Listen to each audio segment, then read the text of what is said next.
And Edwards, just tell me when I should start. Yeah, let's start from here.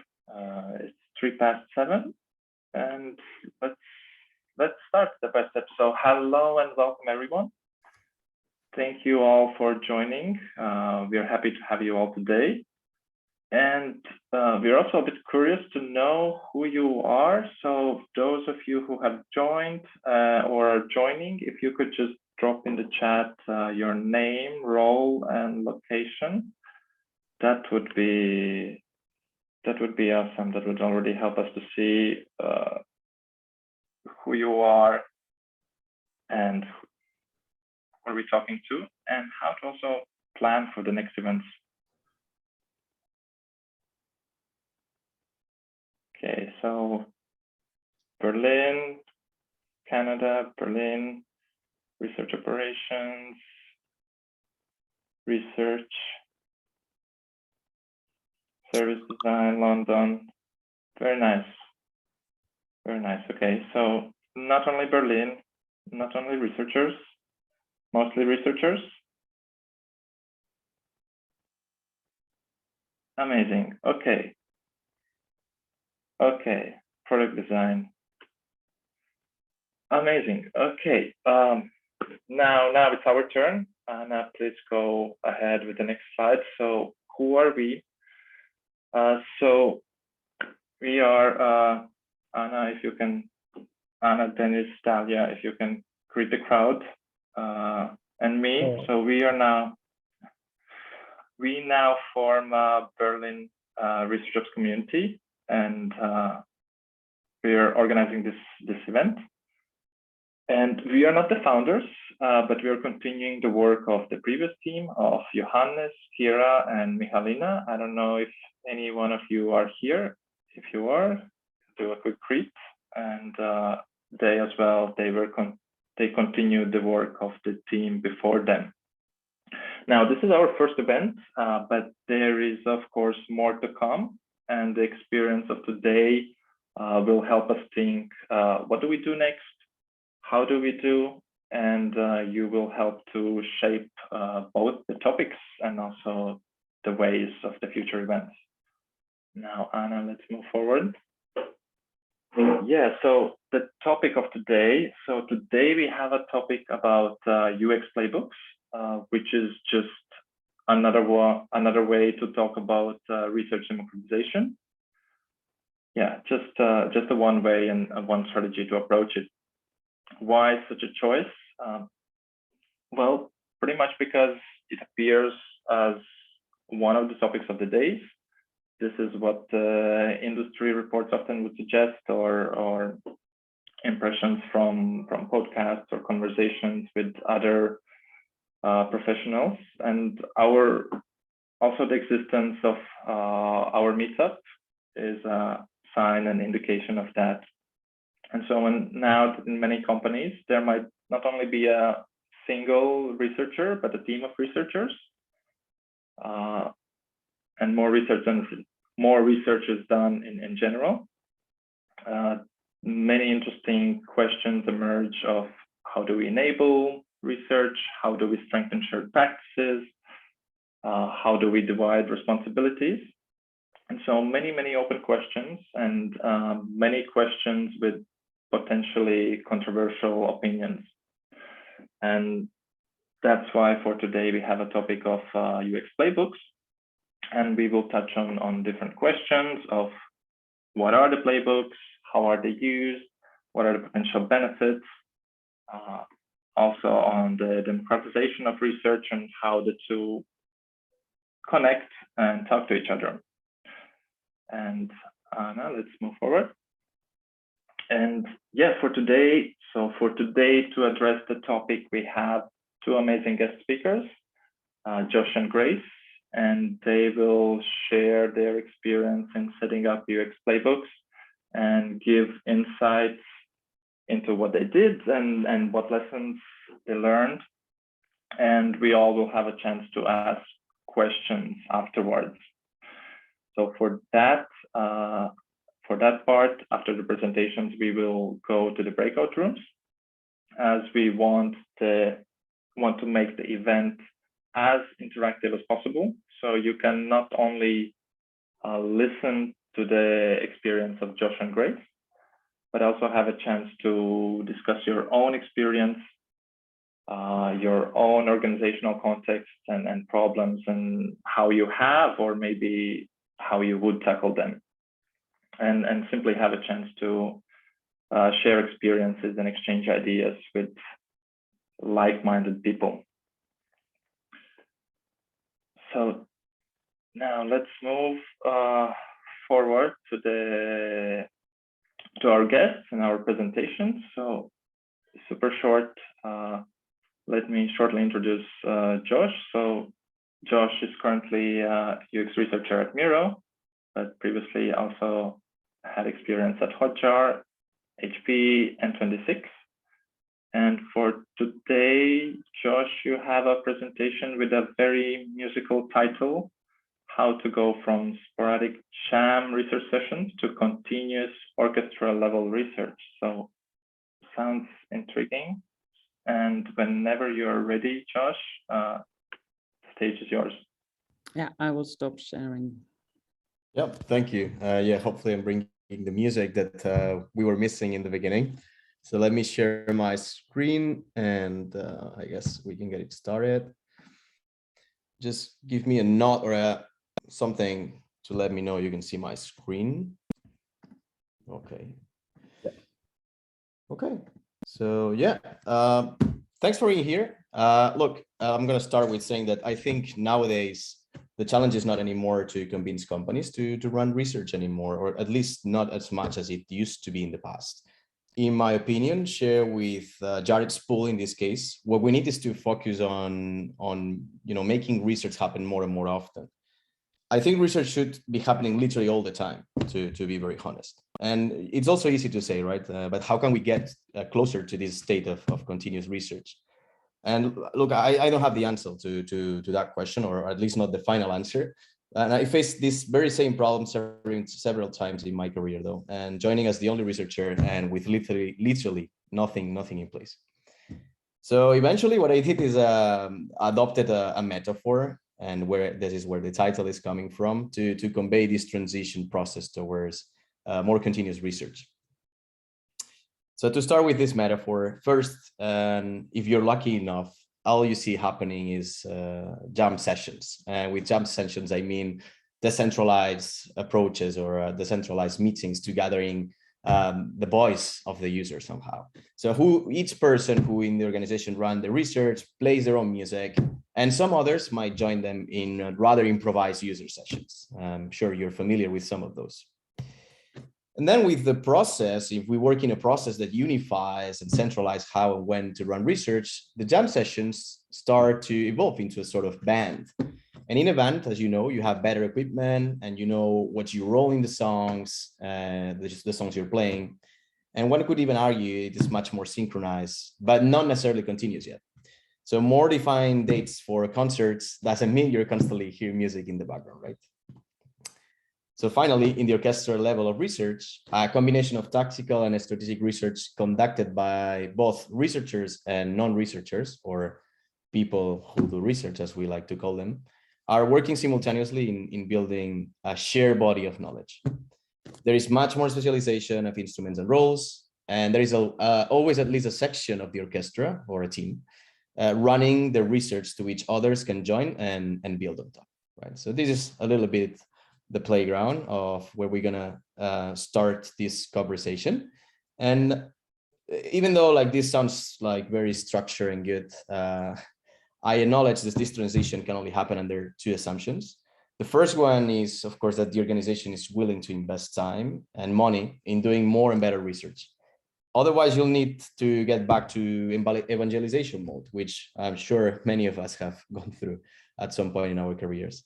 And two, you can carve out enough time to dedicate to ops. Otherwise, it's impossible to run all this change within organization without making a trade-off with other responsibilities, which basically normally are running our own research. So we need to make sure we find the time to do so. And if this metaphor didn't land it, it's a blame on me. Let me explain you why I decided to use a musical one. It's because I have no idea about music at all. This is literally how much I know about music. You can talk with me about books, wine sometimes, but not about music. I'm not a very good one. I normally leave Spotify to make the selections for me, and I ended up in the same songs over and over. But as with many ideas, it just came out of the blue. And if we have some musical experts here today, please forgive me. It will only get worse from here, by the way, because this is the agenda or soundtrack. We're gonna cover all these songs in hopefully 15 minutes or 20. And each song represent one of the steps we need, or I think we need to take to go from a sporadic research jam sessions to a continuous orchestra level research. So we're gonna go from listening to specializing. So let's get it started. I mean, time to crank up the volume. So you will also start with something like this, which is like a sort of nonsense background noise, right? But if you listen carefully, it kind of has a meaning, or you can listen carefully and it has a meaning. This is Pink Floyd, so it's always difficult to know. But the point here is that we need to start listening, right? And when I say that is we need to make very clear what is the as is state. So what's the current state? And for that, what is better than running some stakeholders interviews? Because the stakeholders, if you want to improve your research ops, are your users, right? And what's better to try to understand what's their customer journey map when running their own research? What are like those stakeholders, identify who they are, the stakeholders, and like who they are, how they are running research, and then like ask them for each of the steps. In this case, what we're seeing here is a very boring Excel sheet in which I was capturing the research journey according to Luis from marketing. So you will see that you will get a lot of insights in here and opportunities and whatnot. You can add as many layers as you want in this journey map as in any other. And but I think that you will get over and over is definitely requests, right? Like people will ask you to do things, especially in the beginning when you ask them. But with every request, we're not gonna take them seriously enough. We're gonna read those requests as signals. We're gonna try to understand what's the problem behind. Why is people saying what they are saying, right?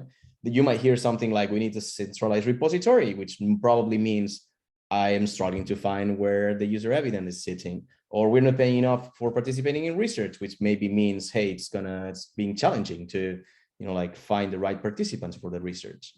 What really works is having a user advisory panel, another very good solution, very cost, it takes a lot of costs and time to build that, but maybe what they're trying to say is help me, like reaching over and over to interesting participants for me, and so on with tools and whatnot.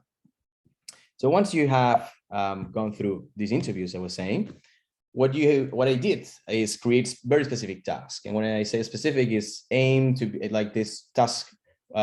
The level of granularity I was looking for was like job to be done kind of granularity, in which I added this to a Trello board that I didn't find for some reason. I lost it, but this is like an example where every task for each of these steps, plan, recruit, interact, analyze, and document and share, would be tasks for each of those, as I was saying.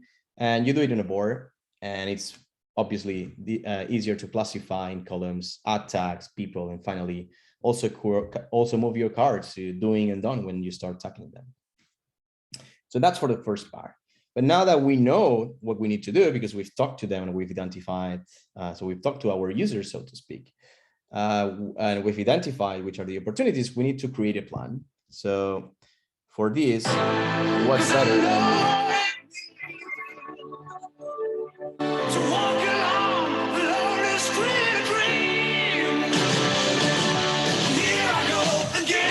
So here we go again, right? Our friends from Whitesnake remind us of the importance of going down the only road we've ever known. And this is a particularly good song, in my opinion, in here, because we'll literally go on our own at these first steps to, like start prioritizing what's important. And by the way, this music thing is an experiment. If it doesn't work, it's fine. Like I'm just trying to make it less like linear in a way. So as I was saying, first thing to do in this step is to prioritize, right? So to prioritize, basically, you will select the framework that you're most used to or that you like the most. And yeah, like you're gonna take all these tasks that you've listed and you're gonna start to prioritizing according to what you've seen. It's like the biggest opportunities and how long it will take you to get there. Once you got there, as I was saying, you probably are the only person who is actively working on this, or a small group. So what I think is very important is here to share with peers, designers, managers.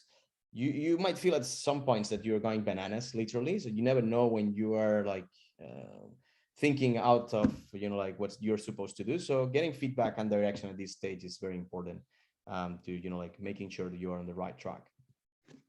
And finally, like once everyone agrees that those tasks are the most important to take, I think what is important to is to make very explicit the time and investment you're going to do in company OKRs, right? Because once it gets there, it's real, and you can also measure what's the impact you're having, and like also raise awareness that you're spending some time in doing so. Otherwise, you risk that you won't spend the time and that the value is not there because it's difficult to measure somehow. An example of what I mean, because it was very abstract, maybe all of this so far. This was a low-hanging fruit. So one of the first thing I did was saying, okay, we have a big problem here, which is we don't have access to the new definition of our ideal customer profiles, which not necessarily are our current users. We are spending way too long to recruit non-users, and like even when we are spending this time, it's very difficult to manage the invitations, the reward, the projects, and the clips later on. So we basically adopted this tool, Ping Pong. You can use any other. I'm not making any kind of like advertisement in this tool in particular. There's a result for that if you're watching this. And what we did is by adopting this tool, we made sure to have regular interaction, and it was cheaper because even though we were paying more for managing and the rewards, we were investing like 1 day versus a week maybe for recruiting these kind of participants.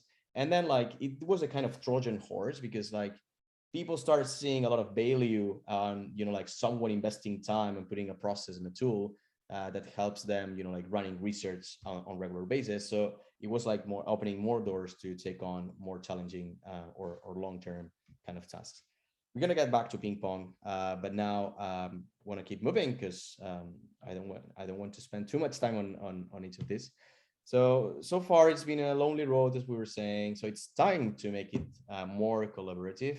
It's time to involve our research heroes, and what's better for that the wonderful I can be your hero, baby. So as Enrique Iglesias is saying, I'm a Spanish guy myself, but it's not that I love him in particular. Yeah, it's important to find our heroes in research, especially if we don't have a team with us, because like this is probably the most famous sentence you ever hear and even said as a researcher. So we better live by it, right? Like research is a team effort, so let's make it a team effort. And for exemplifying this, I thought that one good example is sharing with you how we kind of built insights repository together. So the challenge here, as I mentioned, was to kind of have a place where everyone could query information of user evidence that we had.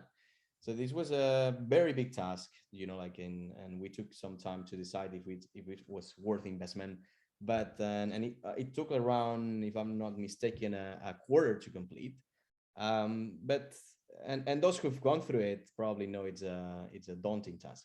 However, if you making it collaborative not only distributes the weight of the work, but also shapes the expectations of the final results along the way. So in this case, what we did is a kickoff workshop with everyone that voluntarily wanted to be involved in this or had something to say. Then we started moving to more a tools comparison, so trying to understand what was better and more scalable in the future, and also which kind of sources of evidence we wanted to plug in this tool, and which integrations, because that was also defining the price range that we were paying. And finally, how to and who were about to migrate all the previous research that we had. And as I was saying, like it would have been much more difficult if I did that myself, but we had like this hero kind of team that was made of different roles of people, and these people had like different responsibilities, and we were like having syncs every 2 weeks or so, and we were like, as I was saying, like working together in this project, and it was a great like having heroes not only like helps in bringing this faster to life, but also in the adoption and trust from other peers, because if they see them doing this, it's not just you telling them. So that's just an example of collaboration, but of course, like the message here would be to make everything as collaborative as possible. And then once you have some processes and tools in place and well documented, you have to know it's never going to be finished. That's how it is. It's never actually meant to be finished. This is what maintenance is all about, in my opinion. You need to constantly gather feedback on your documentation and communicate changes. You need to twist and shout.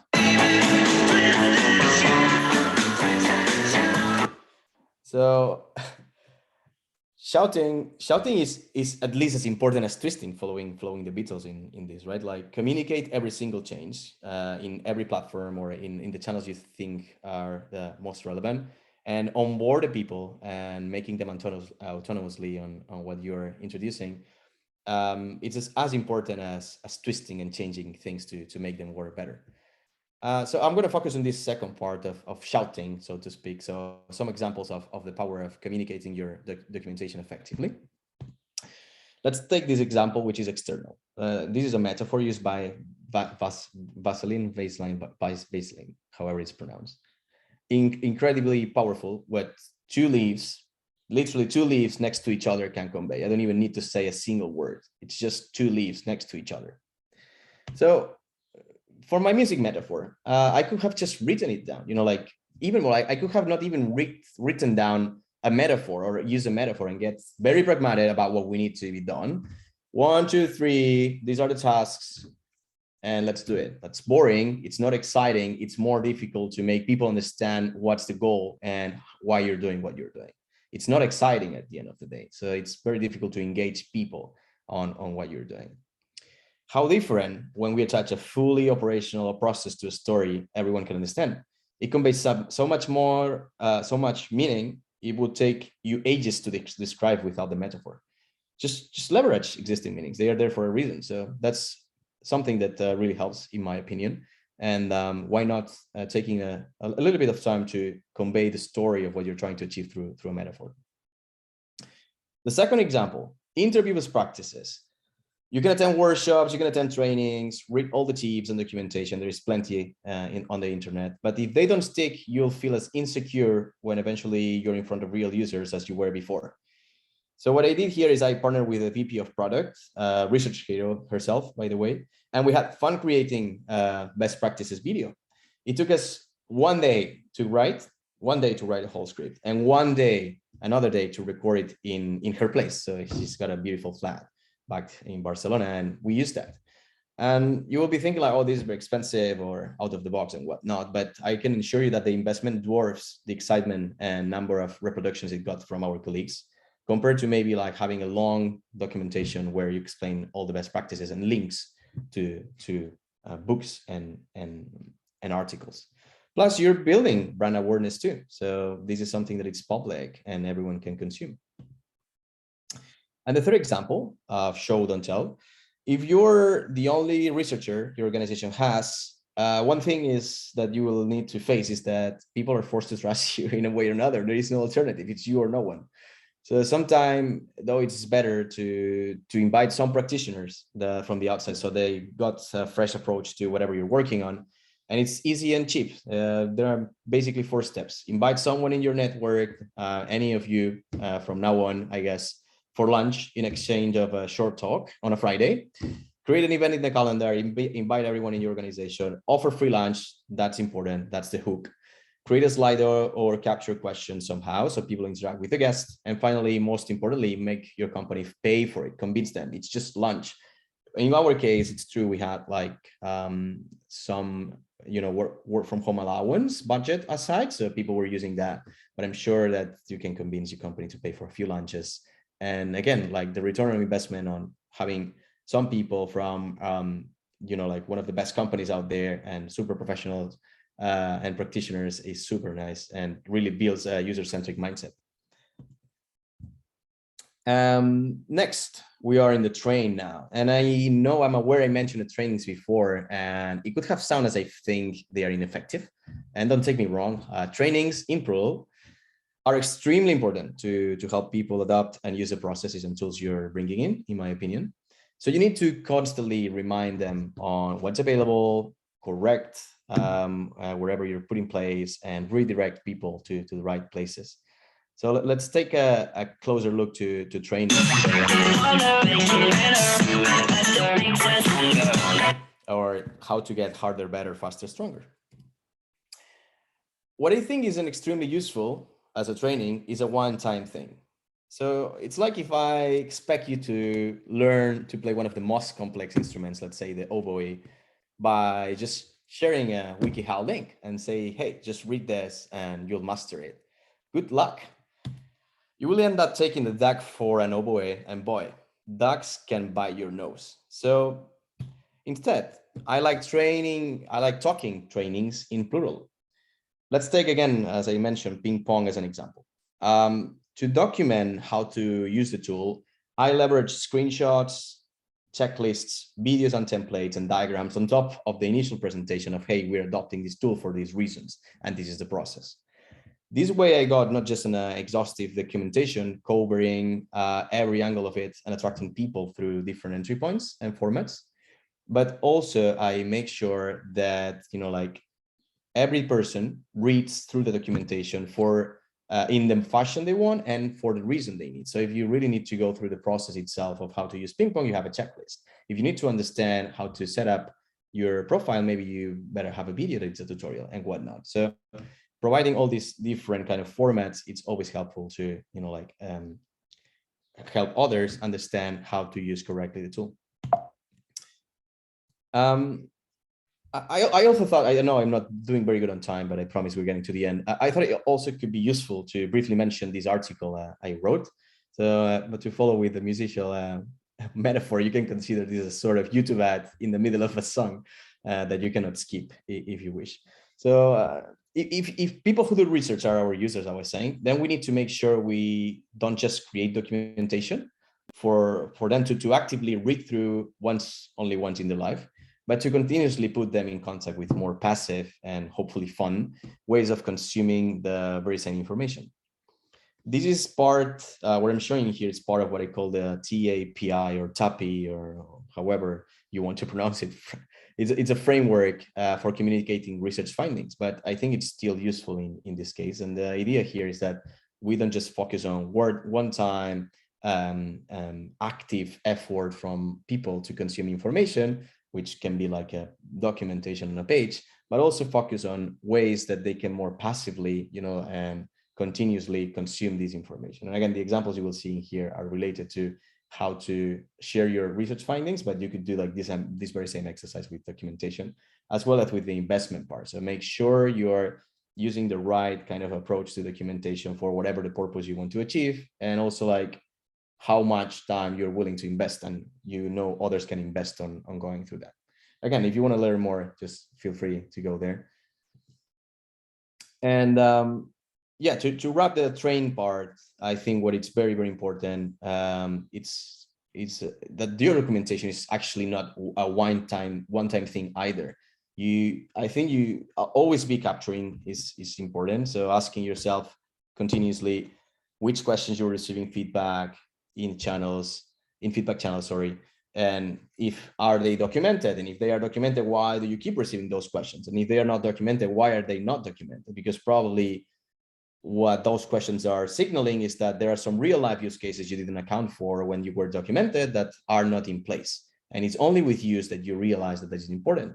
And also, like at some point you start accumulating documentation and building on top of previous documentation, and it's not simple at all. So another good exercise is constantly asking yourself, how can I simplify these more and more?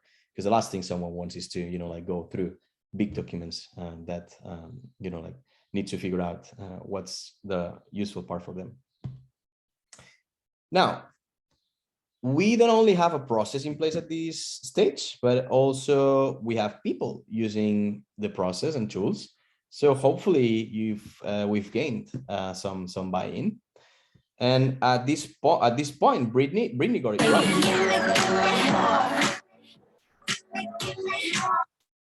We need to ask for more. We need this give me more. You might ask to the CEO or whoever can get you more resources for more resources. And how I see this is tools wise is now that you have the buy-in is probably a good moment to go from more scattered or potentially more scattered, simple or cheaper tools you started with to more centralized, global, and potentially also more expensive tools, optional. And people-wise, you can start thinking at which kind of roles are needed and how to also potentially influence for future hires decisions. But before doing any of that, we need to build the arguments, like how are we going to get these resources? And I wish it was as fast as Brittany saying, give me more, but we have to say, not that fast, Brittany, not that fast. Something to help on how to assess where we need more. These are very simple, let's call it approach I use. I call them the research layers for a lack of a better name. So if you have a better name, I'm happy to adopt it. And these layers consist, in my opinion, in everything a researcher will need to do, at least in some point of their career. So we have the strategic layer in which it's divided into more like a strategic research, so more exploratory kind of research that is tackling the knowns and unknowns and the unknowns, as well as some more like conceptual designs to kind of understand what's the direction the product might be taking. Then we have the tactical level in which we are like focusing more on the evaluative part of research. And we'll see later how this is normally the default state of running research.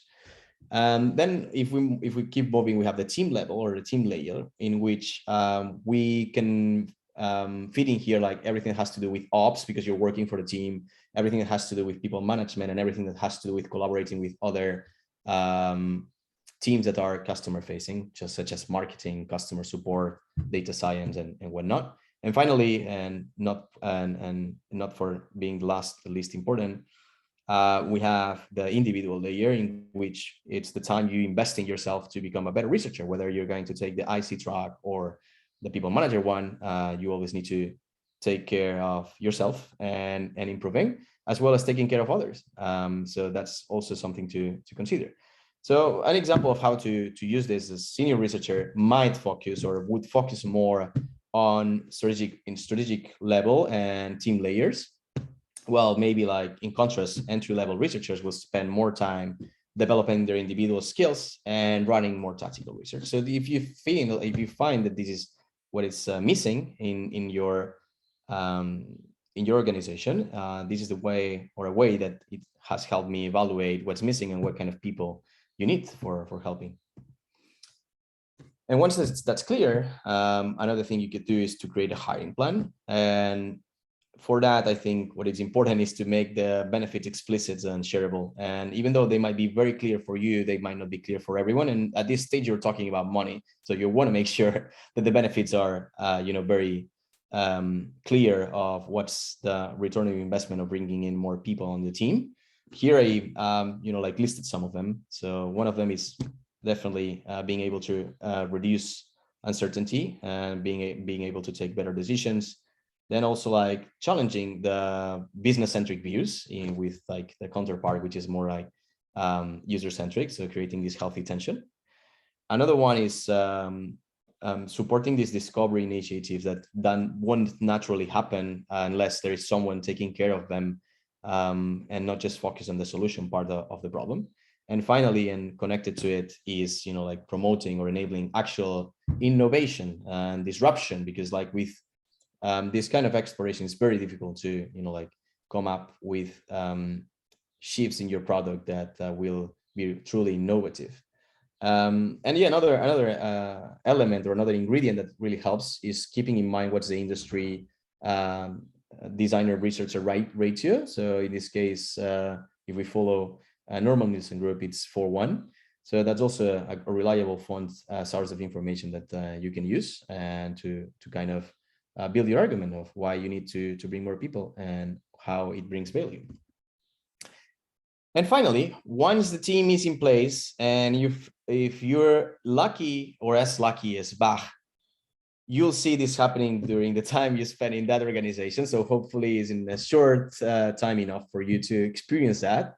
This is where a harmony between different voices, this orchestral level, starts to emerge with different balanced types of research. And this should sound something like this, right? Like this is a very beautiful place by Bach, in my opinion.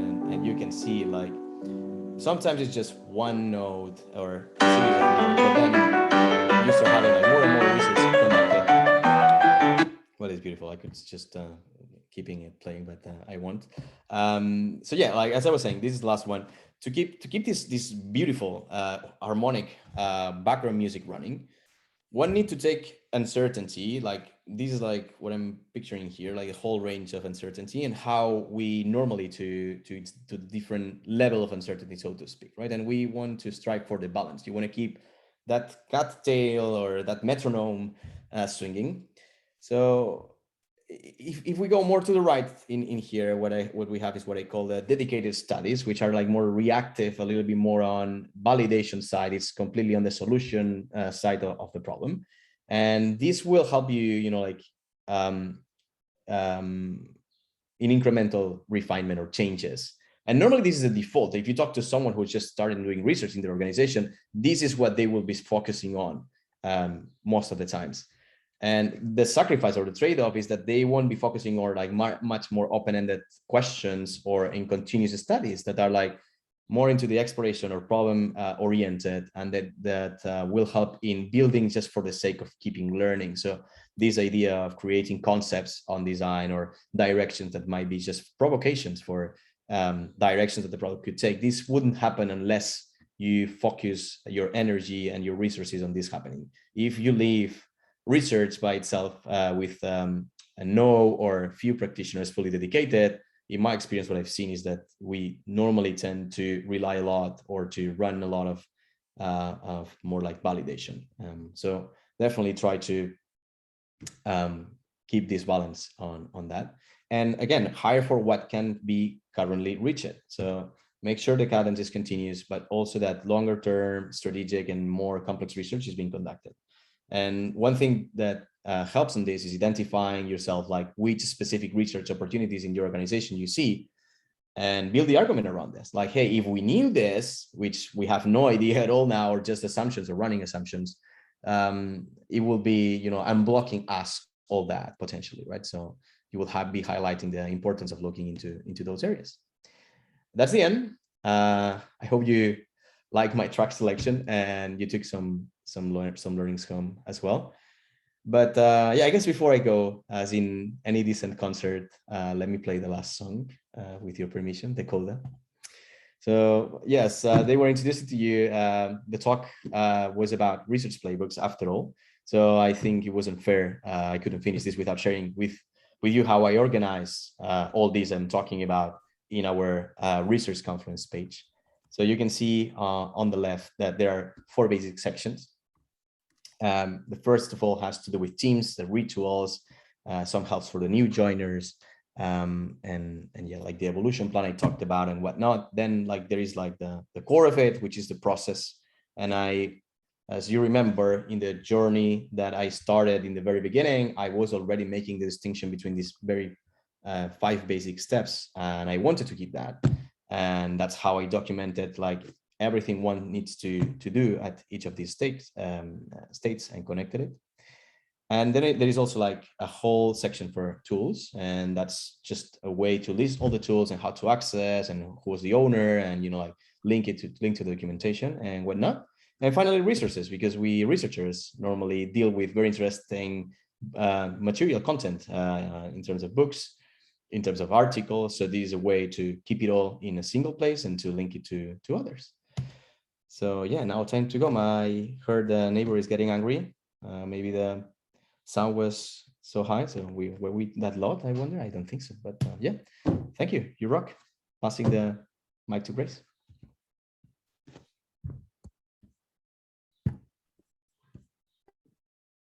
So I will share my screen again.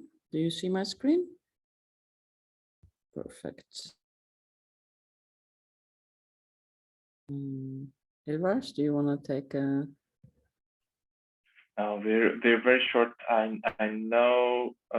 First, thank you, Josh, for the very rich and stimulating presentation. The soundtracks were amazing.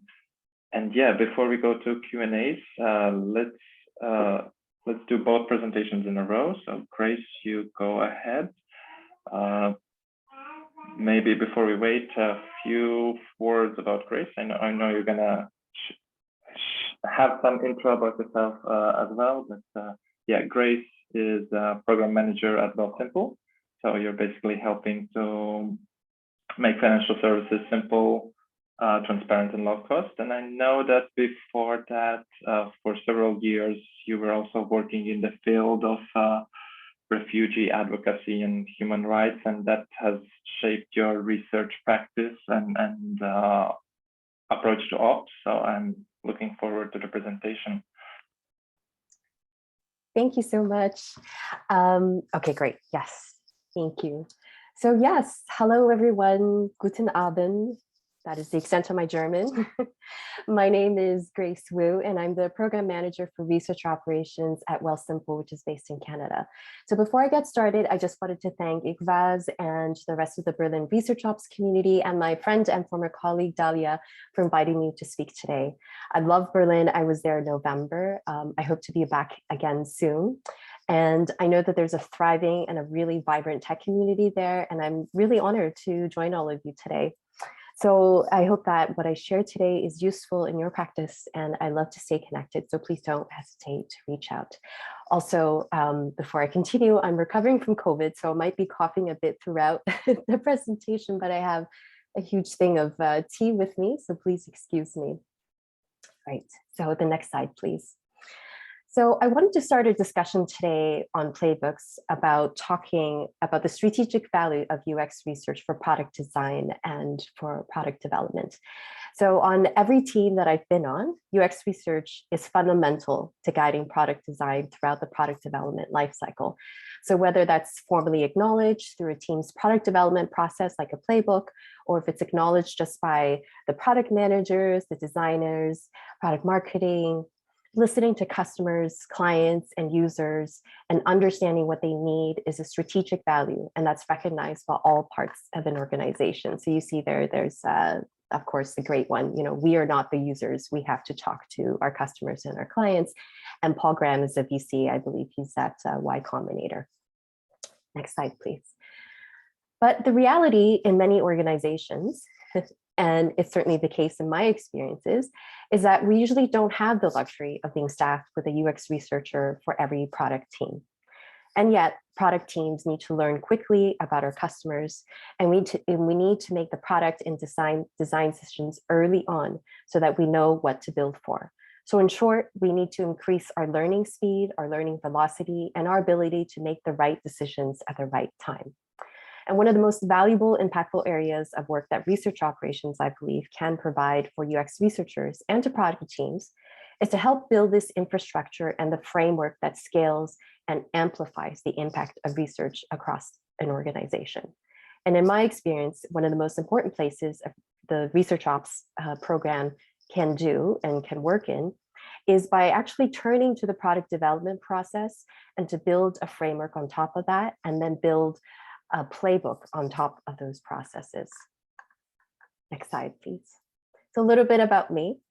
I've worked in online commerce, in fintech, in academia, in the nonprofit spaces, as Ivaz mentioned, in refugee advocacy, but also in internet censorship circumvention.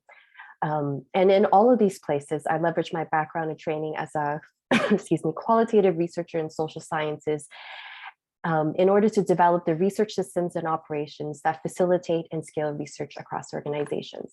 I love partnering with UX researchers. I love the craft, and I love working with them to translate the craft principles and the methodologies so that designers, product managers, engineers, and others in the organization can accelerate their learnings about customers. Now, a bit about Wealthsimple. We're a financial services organization, and we like to say that we like to take the often confusing, opaque, and the expensive services and make them simple. We make them transparent, and we make them low cost. And we're the company behind some of Canada's leading digital financial products. So some of the services we offer include automated investing, for individuals and for firms, trade, tax, banking, crypto, education, and many, many other things. So just a caveat, today I'm walking through, what I'm walking through today isn't specific to any one of the organizations that I've worked at. It's a culmination of the experiences and the learnings and the takeaways of what I've seen works best. So I'll be walking through a playbook or some playbook frameworks to guide you when you're building your research operations playbook. Next slide, please. So for every UX team that I've worked with, it's always critical for them to build and to test with real participants and to continuously get feedback, as Josh said. But every design and development phase and product development phase demands different types of research questions. So scaling and amplifying UX research impact is also about increasing our ability to learn and to ask the right questions at the right time and to make the right decisions at the right time. So how does UX research and UX research operations help product teams decide how much feedback is needed for each stage of the product development cycle? And then how do we scale that across product teams? So today I'd like to highlight one of the ways research operations can support and integrate all of these different frameworks. And I argue, and in my experience, I think we first need to start with building a UX research framework. So in order to scale the principles, methods, and the learnings, there needs to be a consistent and shared framework of research methods for each of the product development phases. Second, on top of that, is to build the standardized tools and the resources. So, or in other words, the research instruments. We can standardize the research instruments that teams will need in every single one of the phases across the organization. Next slide. So different organizations will have different models for their agile product development process life cycle. And within the life cycles, there are usually different product design frameworks and playbooks. So these are just a few that I grabbed on, on the internet. The top one is from SAP Fiori. Of course, it's the explore, discover, design, deliver, run, and scale. There's, of course, the very popular double diamond method. This one I grabbed from Nielsen Norman Group. And then the last one there on the slide is from Adobe, where they start with the product definition, the research, analysis, design, validation, and they iterate throughout all that. Excuse me. So to help the product teams understand the impact of UX research and the impact it can have in each of these phases, in my work I've experienced, it's really important to focus on honing in on the types of questions product teams needs, the types of questions, that product teams need answered in each of the phases. Next slide. So to help a product teams understand the impact that UX research can have in each of the phases, we focus on these questions. What types of product and design decisions need to be made in each of the phases? So for instance, usually in the discovery or in the exploration phase, teams need to make sure that there's a product market fit. So a question during this phase would be to determine the user's key pain points, and UX research here can help define and refine scope features. Which research questions are the most important for each of the phases? Again, going back to the example of the exploratory or the discovery phase, usually jobs to be done in understanding what customers' needs are when they're hiring our product and services, and in understanding the types of jobs to be done for customers are needed in this area. Usually that's the question and the opportunity that needs to be surfaced in these phases. Or maybe the team is wondering why existing workflows or features aren't producing the desired behaviors and business outcomes. Another question is, what type of data inputs are required for each of the phases? and which UX research methodologies help to gather the appropriate data. So these could include jobs to be done. Both qualitative and quantitative methods could be included here to inform jobs to be done research. There could be surveys, behavior data analysis. These are the quantitative methods. And in terms of qualitative, they could be one-on-one interviews or user observation.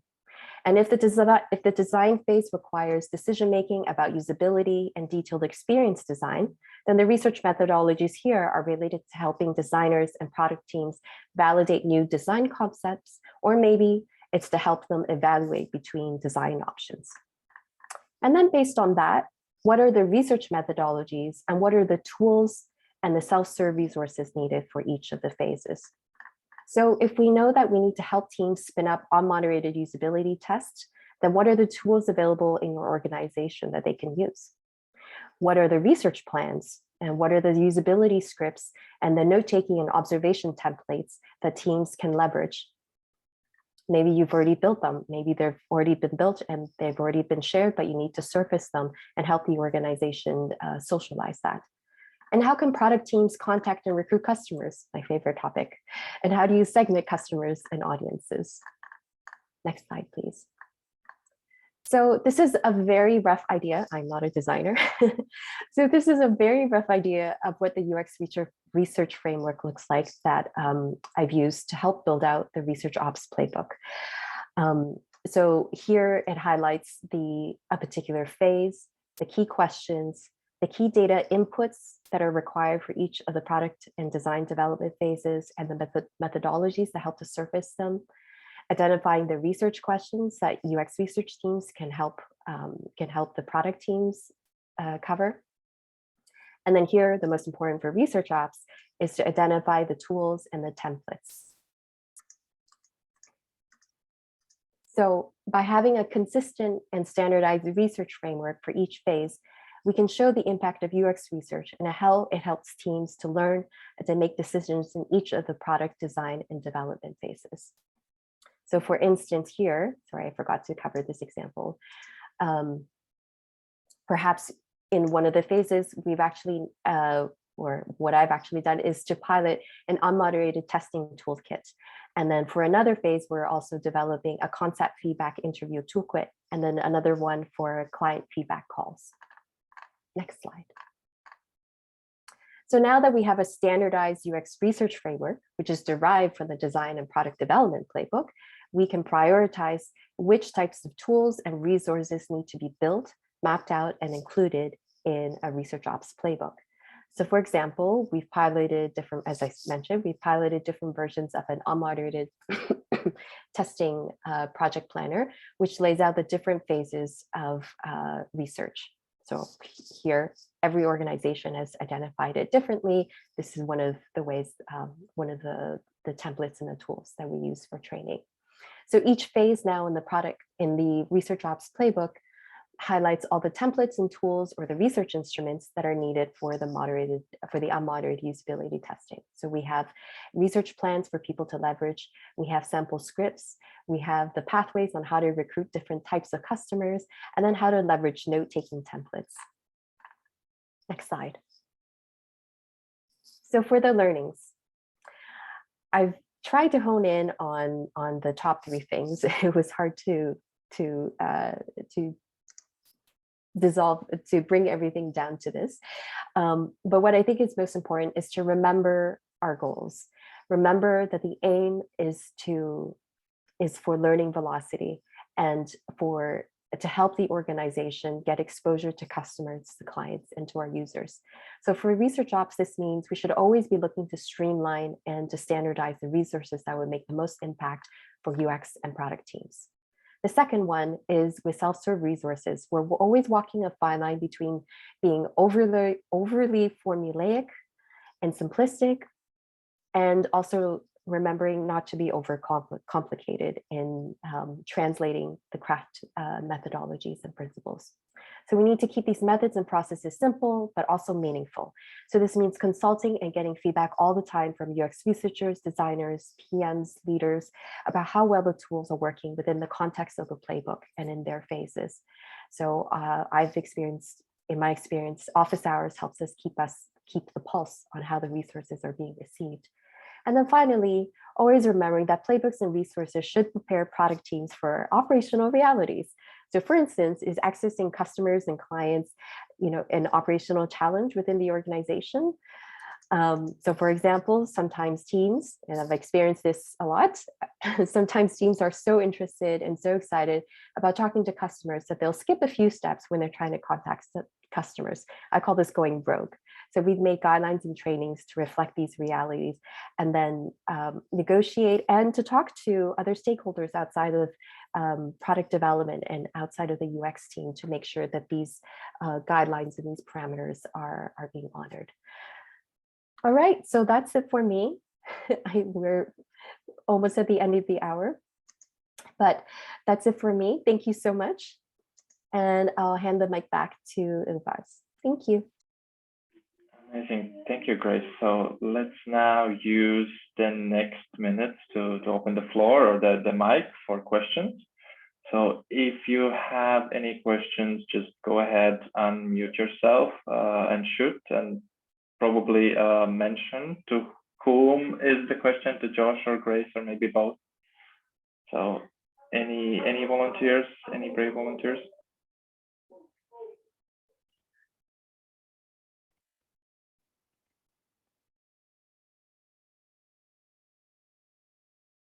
I'm just going to unmute myself and ask Grace, I'm really curious if you could give some examples about how you deal with people going rogue.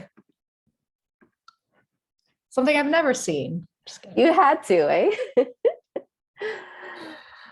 Well, first it's to acknowledge that it happens and then to understand why it's happening. And as the example that I mentioned, it's usually happening because one part of the operations is really difficult for people. So, in the examples that I've experienced, it's contacting customers. So contacting customers isn't just working with the email marketing team; it's also working with the data science team, usually to create the segmentation. So these are two organizations now, or sorry, two parts of the organization. Another team sometimes that also comes into play is working with legal. So in my experience is to understand why it's happening, and then two, to actually talk to these other parts of the organization. So here I've talked to our email marketing team and to the legal team to understand the compliance and to understand like what are the risks at hand. So usually when it's contacting customers, it's the risk of people going to contact customers on their own is because their emails aren't being synced up to the rest of the email marketing tools. So we're actually contacting people who are unsubscribed. And so in my experience here, I had to work on two ends. So one end is to work with the email marketing team to understand how we can actually place some safeguards here and what the risk level is, and to agree upon the agreed risk, the level of risk. So if we're not emailing 1,000 people at once, then maybe it's okay if we contact 10 to 20 people. And then what are the safeguards? Can we make sure that we've opted them into a list? And then we email them. And then I put that in, build those safeguards directly into those templates. Yeah, so it's an abstract example, but that's some of the ways, is to build the safeguards, to talk with other parts of the organization, and to build them directly into the playbook. Super useful. Thanks, Grace. Josh, I was curious when you were speaking about training, how you come to and develop the format your trainings take. I was really interested in, for instance, the video you created for thinking about how to develop an interview guide, and what does that look like for you and your team? And I'm really curious. Yeah, that's a great question. So yeah, I don't really have like a very strong, process that I follow to decide what's the format I choose, but I try to think what is the most relevant information here, right? And if it's a process, for example, or steps that one needs to follow, I would go always with a checklist, and that's the foundation, right? Like, because a checklist, it's basically a program you can, like give to anyone, and they just need to execute each of these steps. So there is super low margin of error on that. But if you want to kind of provide like a more of a theoretical foundation, maybe as it's the case for interviewing best practices, maybe like documenting, it's not that strong, because you're making people, go to a document, read through it, and absorb it. So what you want is a little bit more of fun or entertainment somehow. That's how I came up with this idea of, hey, why don't we do a video? So I'm sure more people will watch it. And after all, they are, like getting the message. And if they are not, they can revisit it anytime, right? So as I briefly mentioned on this kind of frame where I came up with for that I wrote the article for Optimal Sort, like the idea here is to really understand, like, okay, how much time do you want to invest versus how much time you think your audience will invest in, getting that message. And also, what's your intent? Like, do you want people to use the tool with what you're trying to create? Do you want people to take decisions on what you're trying to create? And after that, like, I mean, it's not that you have that many, you can get creative, and say like more videos or more tutorials or presentations and whatnot. But at some point, like, it's all about, like having some sort of the backbones somewhere documented, which is like, you can always rely there. But then, like, for certain use cases, you also want people to maybe take the information more passively. And that's where videos or Loom, like short videos really helps. So that's a little bit how I go about it.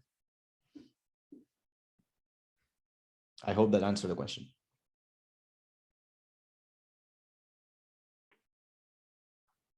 Akash, Shiv, who was first? I think Shiv, you turned on the camera first. So you go ahead. Okay. I forgot to raise my hand actually, then I saw yours. I have a similar question, kind of a follow-up to the ones before. So I remember one of the things you said that, training just once is not enough. Sorry, it's for Josh, by the way. Yeah, so training just once is not enough. You need to like kind of ensure that your stakeholders, or mostly people who do research, so who are not researchers, kind of keep on practicing it. Now, I'm coming from a place that I'm, helping to like combine different like manuals and playbooks for different teams, and most of them are either product managers or designers, right? And how do I like nudge people in a direction to like keep on practicing without telling them what to do? Yeah, that's the question. Yeah, let's try. Like, I'm not sure I have the answer, but let's try to get like some solutions. So first thing that came to my mind while you were saying this is like, first, like making sure everyone who joins the team is on the same track, right? Because otherwise you'll have people who are like being exposed to what you've been creating for a long time, while the people who are joining are completely lost. So thinking of the onboarding, so what's the part of our team that we want to include in the general onboarding? And normally, like in especially big organizations, what I've seen is like personas and whatnot, but maybe, like also saying, hey, you can also run your own research, and this is everything we have for you. So that's the first thing. So everyone, it's like on the same page.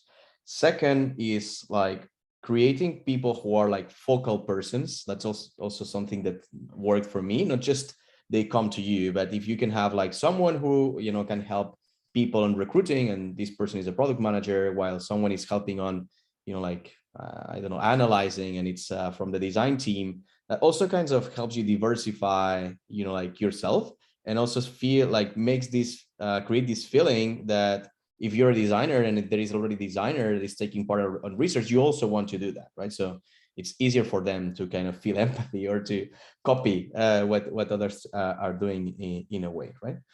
And then like in terms of, like nowadays, especially, like there is a lot of async kind of culture, and anyone can consume whatever they want at the same time. So every time you see yourself running a training, or, like a Loom, or not even a Loom, because a Loom is recording itself, but every time you are doing like a presentation, or you're explaining something to someone, I see that as a possibility to, like scale, to make that scalable, so that I don't have to go every time and explain it. So I will start thinking like, okay, why do I have to spend 1 hour with this person when I can maybe record a video and then I can share this with everyone else in a way that, it's reusable in a way. And yeah, like those are the three kind of things that came to mind. As for how to keep people reading, so people who are already informed reading on you have been improving, as I was saying, like the most, I think, effective way for myself is to have your own channel in which people can read those news and also like offer yourself available for, hey, this is what changed it. Then like I'm happy to cover it. And if you have to run some mini trainings here and then, that's completely fine, as far as, again, yeah, you can reuse them for everyone later.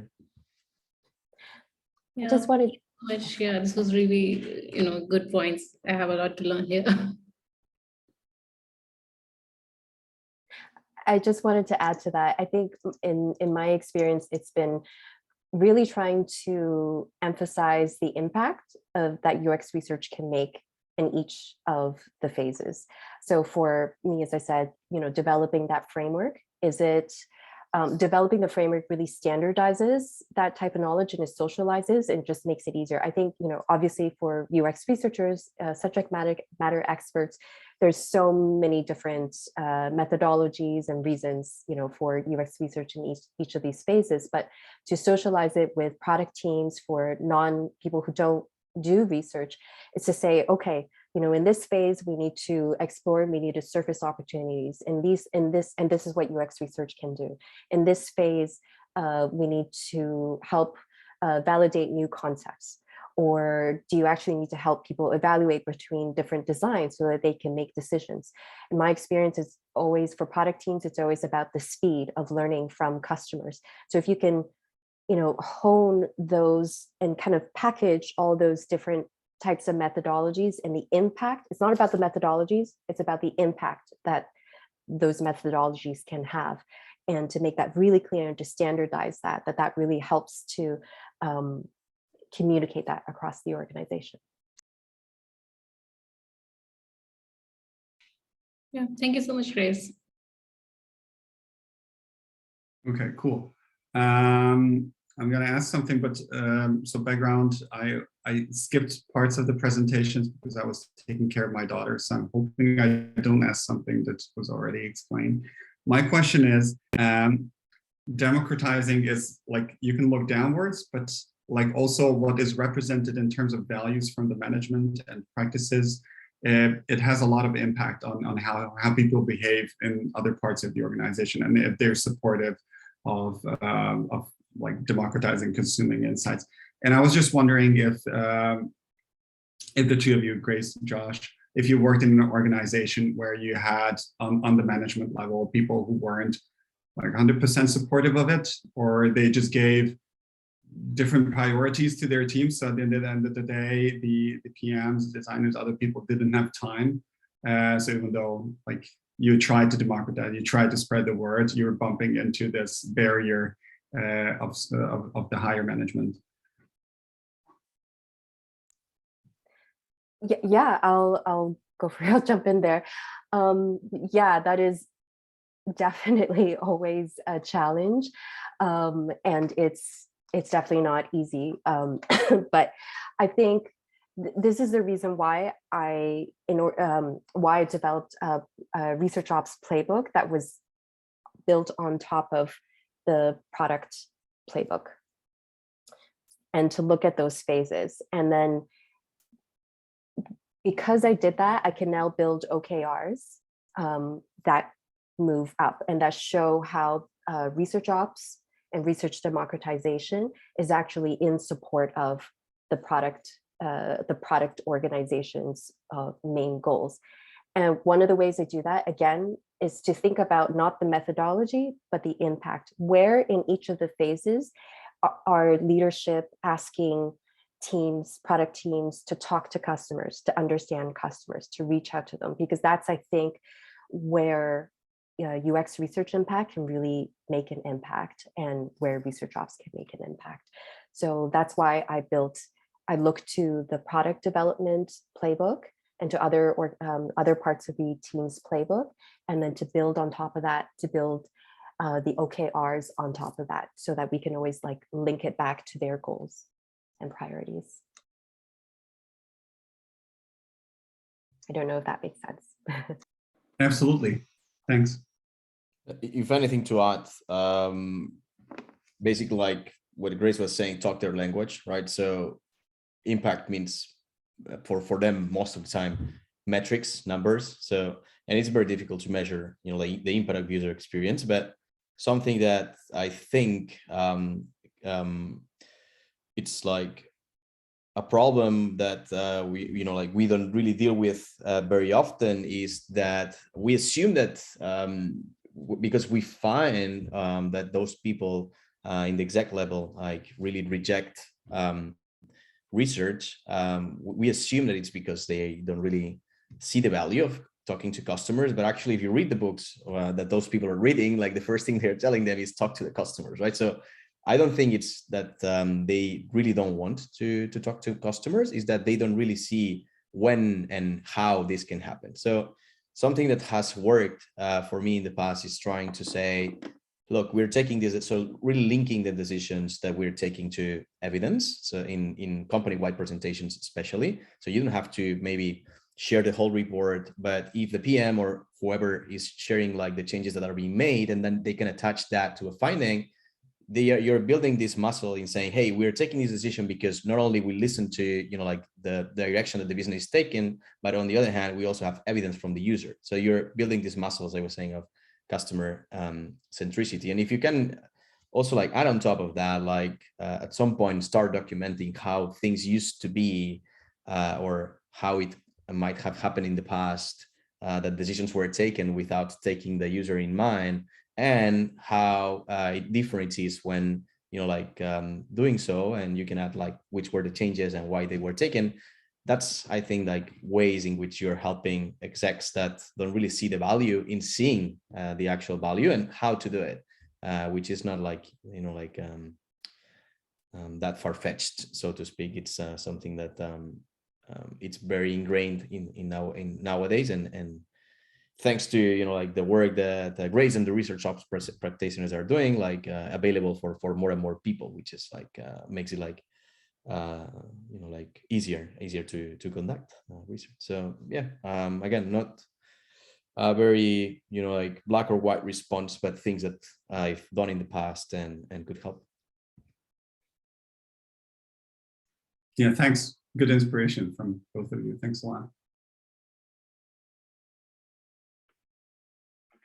We have been a bit optimistic with the time, and it looks that maybe it's best to skip with the breakout rooms and we finish up with the questions. How do you feel? How do you feel, everyone? Okay, in that case, maybe there's one question that I could ask to both of you, Josh and Grace. Both from your presentations, an important theme that was emerging, at least to my ears, was communication, and that's an important part of the job. And my question is, what are your favorite strategies or approaches to over communicate or communicate effectively to stakeholders, to whatever message you need to get across? I know you shared a bit of an example, one example, Josh, but if you have other examples from other situations or as a general best practice that works for you, I would be happy to hear, and I hope others do. Yeah, I can start with this one, Grace, if you want. Okay, so yeah, in general terms, what I tend to think is, if you don't inform of someone that something has happened, it never happened. It's like this idea of the tree in the forest, you know, like it's exactly that. Like you can work as hard as you want, but if you are not saying, hey, this is what is happening, like how will people know, you know, like.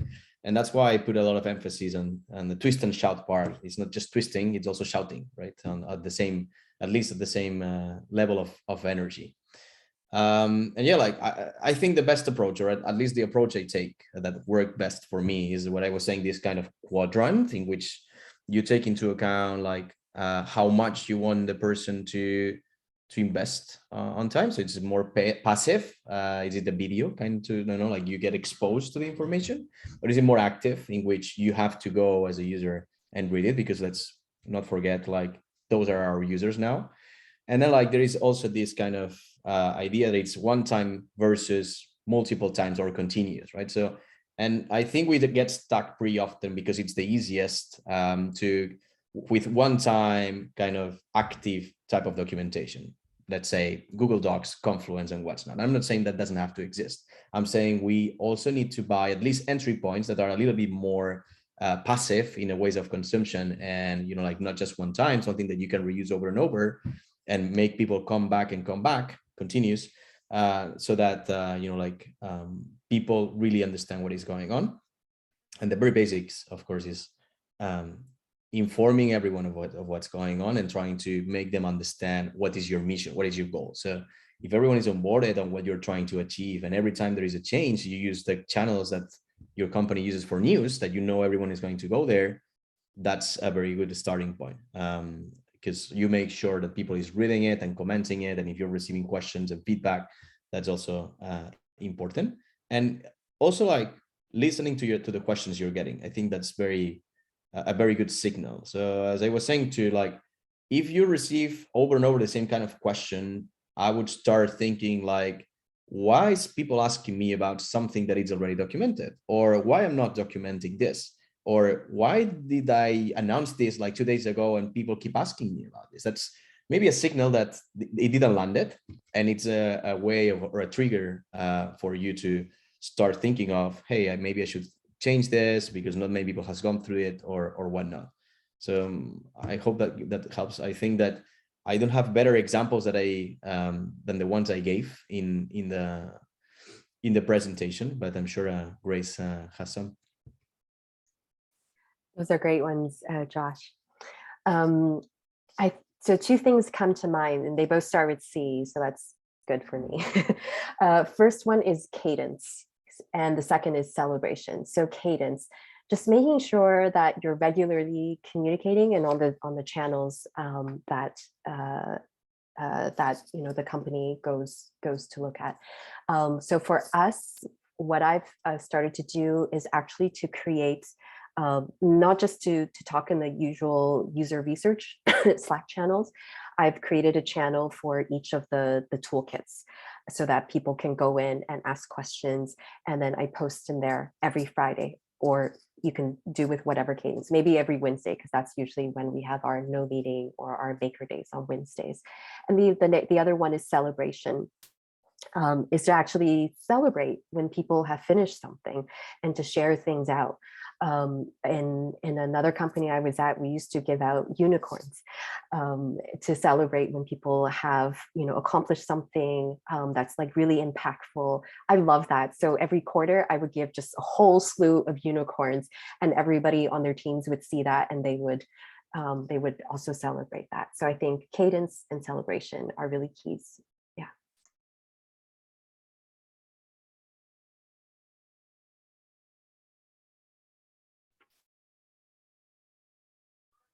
All right. If there's no more questions, are there any more questions? Just in terms of follow-up, it'd be so nice. I know that there's the meetup page, but just staying in touch. However, that's, or if we could share an Excel or something and put our names on and our contact details. It's such a nice opportunity. I'm so grateful for the organizers and really appreciate it. So thank you. Well, that's a great bridge, because we actually have still a Miro board, because we wanted to do some creative part, but I think the time is over. But we will share the link, and I will very quickly share my screen, because we would also love to get your feedback, and maybe we can use that Miro to actually add a list of our names, and everybody can put their names. So I'm going to quickly share my screen. So basically, this is the Miro. You also have the presentation here. Maybe Josh can add this if he can share it.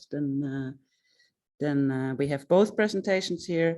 The little workshop that we wanted to do. Maybe if you feel like you can do it with your team. If you don't have a playbook yet, it's more about looking into what would be helpful and having some like 3 big questions, and then actually it would be sort of going towards the design of your playbook with some help questions, but maybe you can also show the presentations and then walk your team through, or if you don't have a team, like other people that might be partners in crime, and show them what we heard today.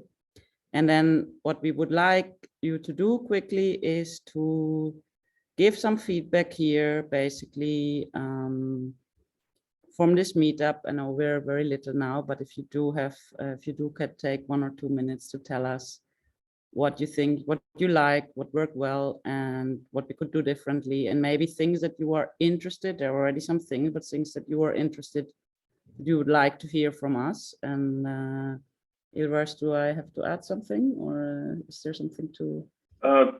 No, just feel free to add any topics, and if you like any particular topic, you can add one of the voting dots.